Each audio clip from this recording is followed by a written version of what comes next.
Hello and welcome back to engVid. Today's lesson is specifically designed for Japanese learners of English. Now I know how difficult it must be to learn English if you are Japanese because it is a very difficult language, very different language. I have no knowledge of Japanese, so I respect you for trying to learn our language. Now, a few tips which I have written on the board for you. First of all, we should avoid putting the topic at the beginning of a sentence. For example, those people don't understand at all. Now, in English, we normally put the subject, then the verb, and then the object. The subject of this sentence here is not those people. Those people, that is actually the object. We need a subject. The subject of this sentence should actually be I. That is what the person means. So I do not understand, and then the object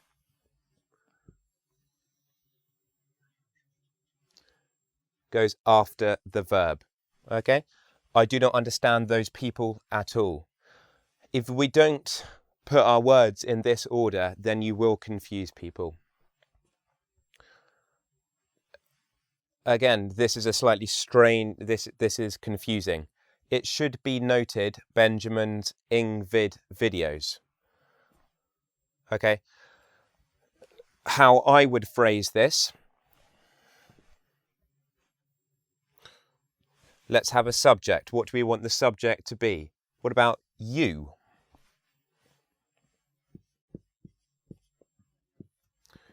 You should. Okay, you should. And what the verb really is watch.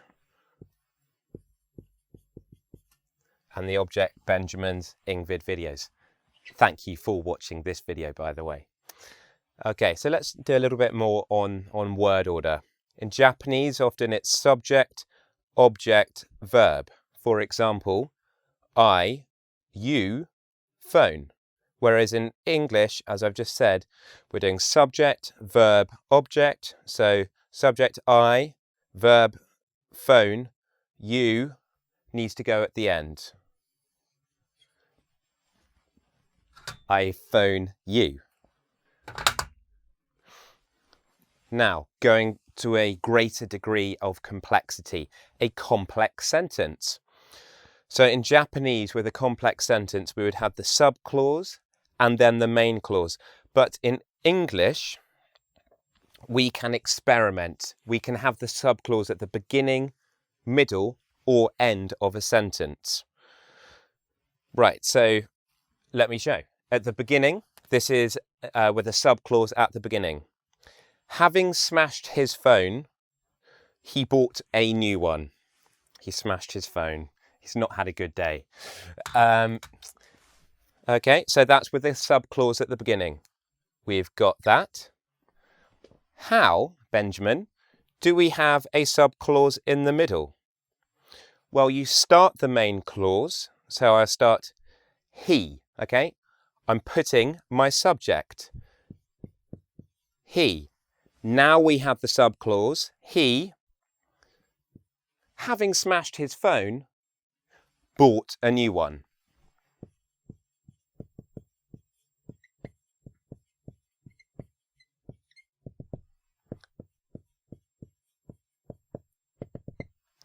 Okay, so we start putting the main clause, then we put a little bit of extra information, and then we have the main information, the main clause. You could also have a subclause at the end. He bought a new phone, having smashed his old one. Okay. Now, the verb to be. I understand that Japanese people do have difficulty with using the verb to be because there seems to be no direct equivalent. So I'm just going to show you how we conjugate this verb. I am happy. He is a good person. I am, he is. She is proficient at English, okay, meaning good. You are Japanese. I know in Japanese it's slightly rude to say you, but in English it is widely acceptable. We are happy that you are watching this video. They are noisy. My next area for today's lesson, unreal conditionals. I know that this doesn't particularly make sense in Japanese. I will try to explain it as best as I can. If I had known, okay, so what I'm about to say, I'm talking about me lying in bed this morning, okay, and I'm thinking back, okay, because now what is it? So it's 7 o'clock, it's 7 p.m, the time that we are recording this right now. I'm thinking about 7 a.m. So it's now 7 p.m. I'm thinking about 7 a.m. If back then I had seen to the future, if back then I had known what was going to happen then, I would have just stayed there. In a sentence context, if I had known that my phone was going to smash, I wouldn't have got out of bed. Okay? So it's quite a weird cycle. So I'm thinking, what if back then I knew the future? Obviously, you know. Next example. So there's a song by Adele. I don't know if you've heard this English singer. She goes, "We could have got it all, oh." You might want to look up the song because that was a terrible rendition. We could have got it all if we had listened to Adele. So got it all, we could have got something fantastic. So if in the past we had been listening to Adele, oh yeah, then we would have got the right idea. But we didn't listen to Adele, so, you know, never mind. If I had been at home, I would have seen lots of aeroplanes.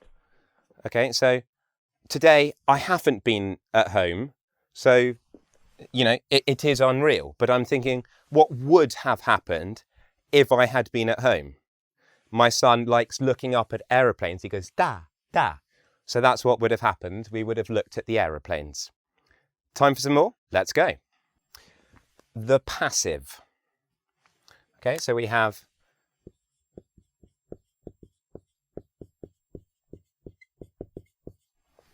if I do something, I am being active. If someone is doing something to me, I am receiving their action. I am being passive. So I think it's good for us to revise some uses, some examples of writing in the passive. His house was robbed. Okay, so him, the person, he did not rob his house. Okay, the house was robbed. Second example, the horse was led into the trailer. We should have full stops here. The horse, okay, so it's not the horse walking, the horse is being led into the trailer. The man was given £100. The man, okay, so someone is giving that to the man, okay. The washing machine had been loaded. Okay, here I am, washing machine, clothes going into the washing machine. Tokyo Laundry, yeah? Okay, pronouns. As I said earlier, it is not disrespectful to use you in English. But if someone is present in the room, call them by their name rather than saying you, him, okay? Use their name. It's good. We understand who you're talking about. Now, how to use possessive pronouns. So we have his, her, its. Know any other ones? Their, our. His chickens are huge. Okay, her necklace is lovely. So you put the possessive pronoun before the noun. It shows who owns the noun, who owns the object. Yeah, I don't want to confuse you. Its design is marvellous. Whose design? That house's design. Whose design? Its design. Okay, and on to some and any. So, some. I have some milk at home. I'm being specific. I know exactly which milk, okay? I know exactly which milk I'm talking about. It's that semi-skimmed milk in the fridge. I know it's there, okay? So some, particular. You can revise this with another engVid video because we have one on some and any. Okay, and on to any. He didn't have any money. So it's not talking about a £10 note, it's talking about he doesn't have a £10 note, he doesn't have a £20 note. Okay, so it's general. Finally, I understand that in Japanese poetry and culture, a lot of abstract nouns are used, such as wisdom, peace, bravery, courage, cowardice. Okay, I would just be careful with using them because it doesn't translate so well into English. Finally, a note on how we learn English. In the Japanese education system, the first priority is writing, second, reading, third, speaking, fourth, listening. I would encourage you to experiment with that list. Okay? Listen to people. Try to listen to some British radio. Radio 2 is fantastic in the morning. Chris Evans, his morning breakfast show, is brilliant. You get lots of interesting people coming on. Radio 4, there's lots of interesting programs on there. You will hear really good examples of people speaking English. Because if you do come over to the UK, and I know you get shorter holidays in Japan, so it can sometimes be difficult, but if you do come, then it'll be easier for you to understand if you have been listening at home. Speaking, okay? Speaking is the way in which you are sort of testing yourself, okay? It's all well and good sort of practicing your writing, but speaking, you have to think a lot faster, and it tests how well you know your language more than writing does to some extent, okay? Thank you for watching this video. Good luck in your quest to be a fantastic speaker of English, and I hope to see you again on here very soon. Goodbye.